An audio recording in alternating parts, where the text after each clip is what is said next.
Hello guys, good afternoon. Ang ganda ng panahon sa labas. Look at that, grabe. Buti naman kasi almost 1 week talaga na panay ulan.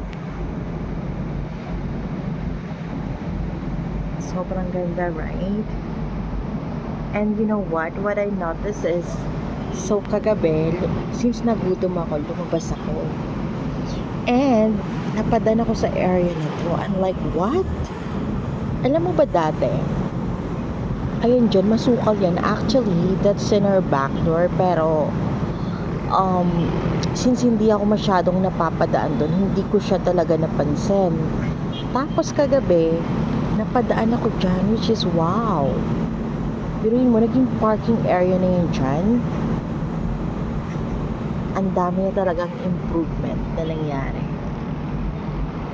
Na hindi ko man napansin kasi I think sobrang busy sa araw-araw, no?